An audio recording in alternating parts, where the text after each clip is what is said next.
Hey guys, Vicky Lemons here and welcome to my channel. If you are new, welcome. And if you are returning, welcome back. I am so glad to have you here.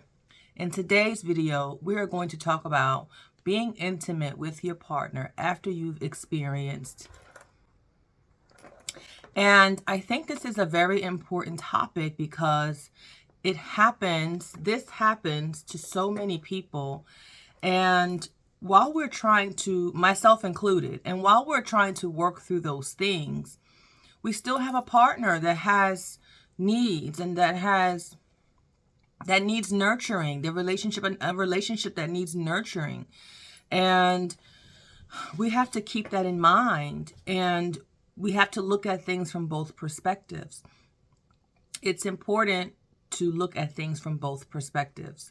So in this video, I'm going to share some things that happened to me that I find triggering for my husband to do because of my abuse, as well as give some tips to maybe help figure out how you can better support your partner in their time of healing, in their healing journey. So let's get into it.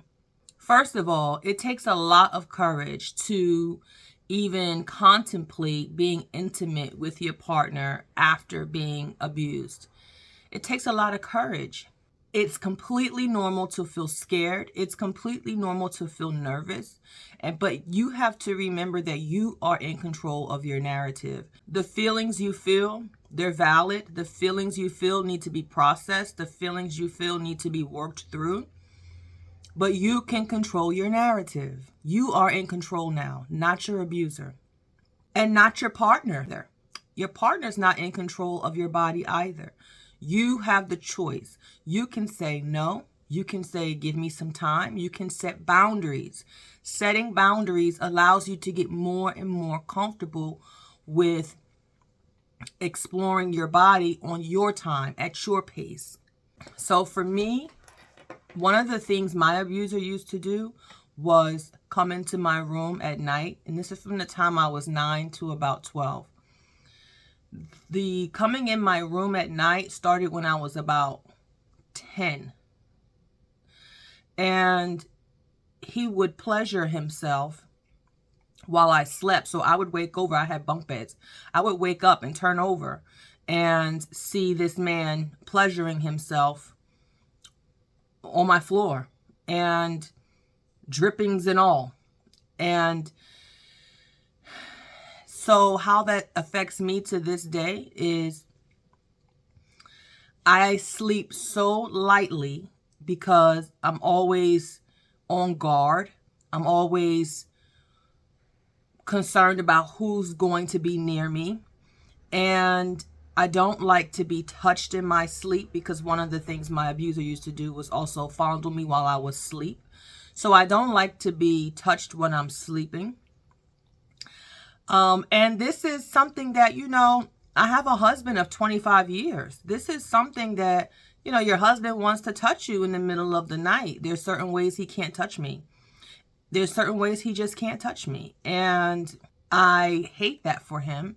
I hate that for myself. I hate that those memories get triggered when I'm trying to experience something that I want to be pleasurable with my husband, And so one of the things, like I said, one of the things he used to do was come into my room at night, play with himself, and then fondle me.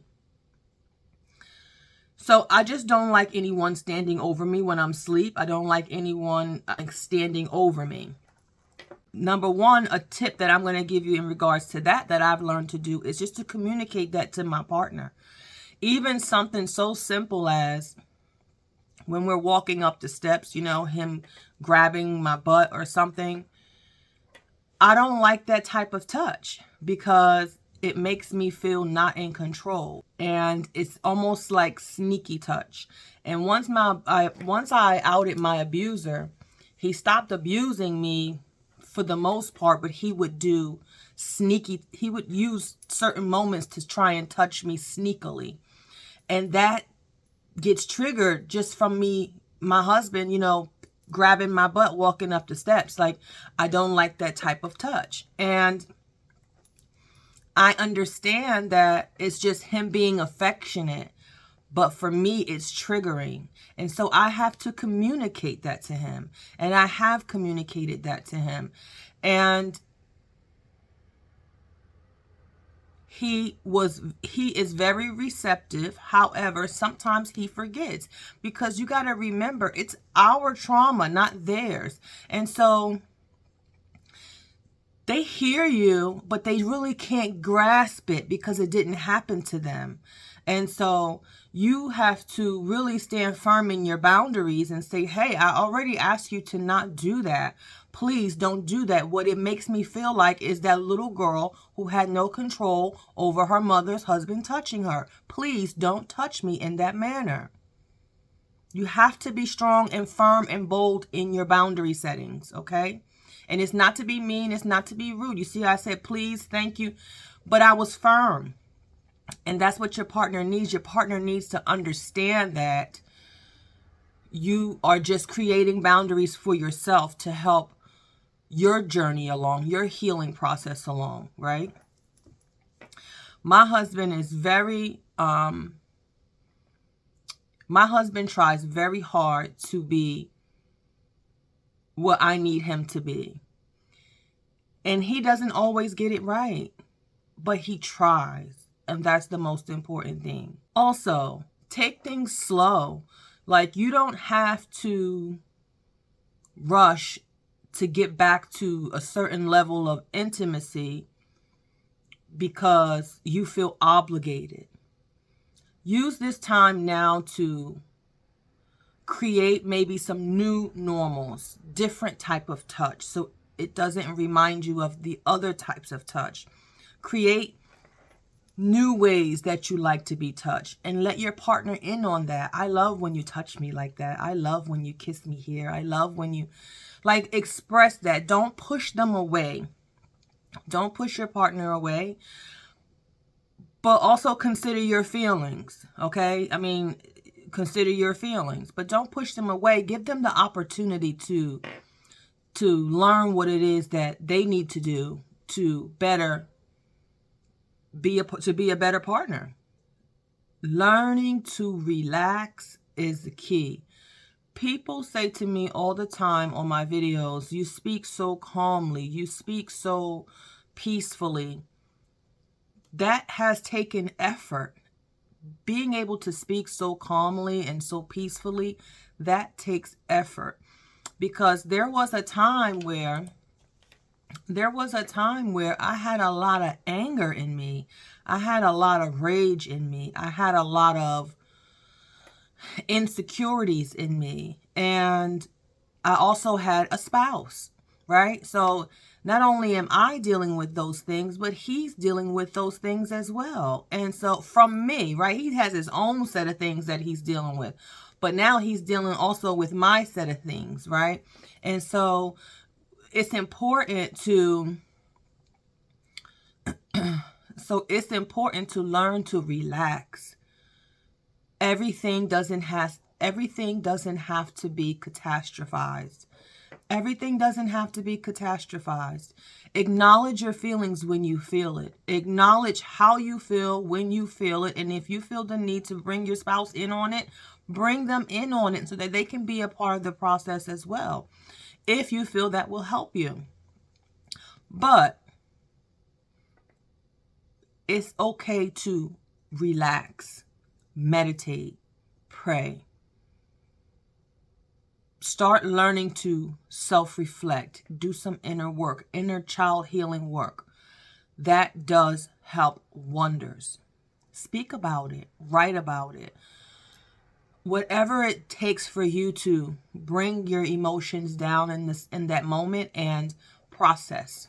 And as always, you can get therapy. I am not shy about saying that I've been to therapy multiple times, and I'm open to going in the future as well if I need to. I have a love for therapists and therapy, and especially people who know their craft. I really, truly do.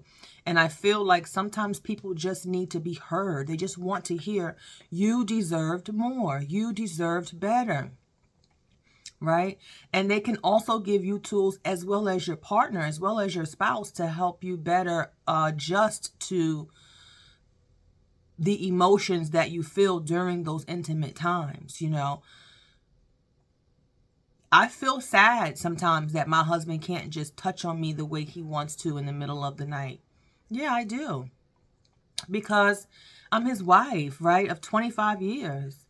Now, don't get me wrong. I make up for it in other ways. You know what I'm saying? And when I say make up for it, I don't feel obligated to do anything. I do it because it's my way of showing my husband that I want to be intimate with him. And I want to show him that it doesn't have to be this way. It could be this way and be even better. You get what I'm saying? So I really wanted to have this conversation today because I think that not enough people talk about how our triggers affect our relationships, and the things that we've been through regarding our abuse affects our relationships, and especially our intimate relationships. You can't touch me here. You can't talk to me like that. You can't stand over me like that. You can't. It's a lot, right? And I'm thankful I have a patient husband. I have a husband who is not someone who would ever cheat.